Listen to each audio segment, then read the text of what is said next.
Welcome to this lesson on game plan destinations. Here we're going to talk about how to design a goal for your business that you'll use to steer the operations of the business over the next few years. This is a yellow belt course, meaning it's an introductory level. So why have a destination? Just like when you're going on a trip, a business needs a destination to aim for. It becomes a guiding star. Then all of the activity that you're doing in the business can be directed towards getting to this destination quickly and safely. It becomes the focus of all of your day-to-day planning. Experts over the years have designed what they call SMART goals. And in the SMART goals, the S stands for specific. That means it explains the intention of the goal. M is measurable, so that there are built-in ways of monitoring progress. You know where you're going, you'll know when you've achieved success. A stands for achievable, meaning it can be reasonably expect that you can get to the destination. R is relevant, meaning that it has a purpose for the business and for the owner. T is for timed, meaning that it sets reasonable dates for the activity to operate and be concluded. A destination, when you've done it, needs to only be around about a paragraph in length. It's not a big exercise. So what time period should we allow to reach the destination? It's certainly going to be a period of years. We don't want it to be too short, as the game plan won't get a chance to settle down. And we don't want it so long that the destination is reached before its due date, or circumstances change in the course of the period, and that makes the original destination out of date. In a slow-moving business, the period might be longer to allow for time for change. In a fast-moving business, it could be shorter to remain relevant to current circumstances. We usually start with a 3-year destination time frame, but you can certainly add it or alter it to suit your business. The destination paragraph should begin with a due date, so that pins the timetable down. So, for example, if today is the 1st of July 2026, your destination paragraph might begin with, by the 1st of July 2029, we will da-da-da-da-da. So now we want to set a general goal for the time period that you've worked out. Broadly speaking, there are 3 aspirations or 3 stages during your business life. The first is when you're growing the business. You're aiming for more staff, probably certainly more profit, and it comes along with like a cash flow and workload issues. At some point, most people decide to adopt a lifestyle stage in the business. It means that you slow down on growth a bit and you have more time for family, for travel, and more stability in your life. And lastly, almost inevitably, you'll come to a stage where you want to exit or sell the business. And it takes time to tune a business for sale at the best possible price. Though that can be quite a reasonable destination.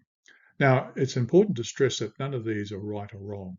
It's whatever works for you at whatever stage you are in your business's life cycle.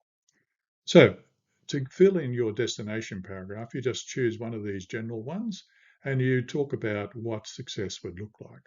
So, by way of example, it might be that I have a steady income of $100,000 per annum and I get Friday off the tools to catch up on my admin workload. Or alternatively, it might be something like the business has expanded to 8 field staff and a supervisor who reduces time pressure on me. So here's a few more tips when you're filling in your destinations paragraph. It doesn't really matter too much what the description of your destination looks like, but it is vitally important that it expresses your heartfelt preferences. So you are fully committed to trying to get there. You're not trying to impress anyone else. This is really a guiding document for you. Don't worry too much about having exact sums of money and budgets because you're very unlikely to hit them. You'll be over or under the figures that you put in. But do feel free to give broad preferences if you want. So, for example, you might say, I want a salary of over $100,000 per annum. Always write it in the so-called first person using I want this or we want this rather than they want this. because then this is reflecting what you want, and it's important that you internalize it. This document is not shared with your staff, so you should be frank with yourself.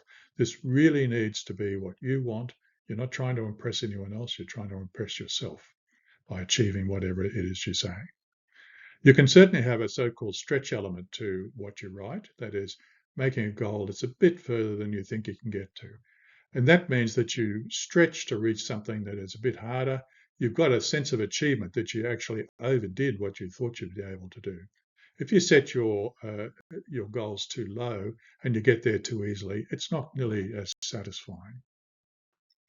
By way of example only, don't copy these and don't try and just tweak what I've written to suit yourself.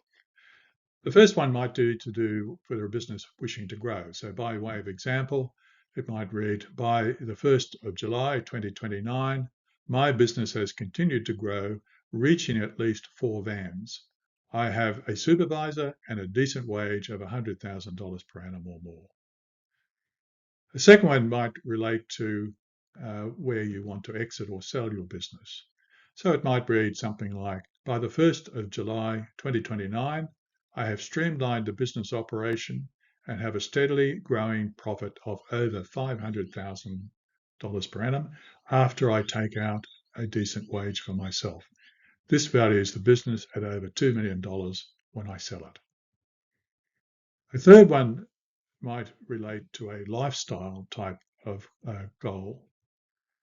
So it might read something like, by the 1st of July 2029, I have a steady and reliable clientele and staff, leaving me with a total income of $150,000 per annum, 4 weeks annual leave, and Fridays off to work on the business rather than in it. So now we'll do some homework to put into practice what you've been hearing so far. I'd strongly encourage you to do this, to write down your first thoughts about destination while this session is fresh in your mind. And write it on a sheet of paper or an index card, something you can carry around with you. If you write it in a book, you'll close the book and you might open it again. You should and refer to your destination often and at least daily. And it's a way of refreshing your mind to see whether the destination suits, and then once you've settled on one, to keep your business focused at achieving that destination. Some people say that you could read it last thing at night and your sleeping mind will continue to process what you've been reading. You can update your destination as your thinking evolves, certainly in the early stages when you're trying to arrive at a destination. But you remember that this is going to guide you for the next 3 years of your business. So you want it to be clear and comfortable. But once you've settled on it, you can change it if necessary, but you really don't want to arbitrarily change it, or certainly you don't want to change it to if you're finding that you're having trouble getting to it. It should be there as a stretch goal. If you've done it properly to start with, the situation won't change that much. But if necessary, do change it. Once you're satisfied that you have a destination written out, apply the SMART guidelines, S-M-A-R-T, that we looked at earlier in this session to check that it's comprehensive and meets all of those SMART goal lines. So just wrapping up this session, thank you for visiting this lesson on the destination component of our GamePlan Small Business Planning System. An index to more resources relating to this topic is available on the 12faces.business website. In that index, there's a very short feedback form where you can rate the topic and, very, very importantly, tell us how to improve it for owners who come after you. If you have any other questions, please email us on reception@backstop.business.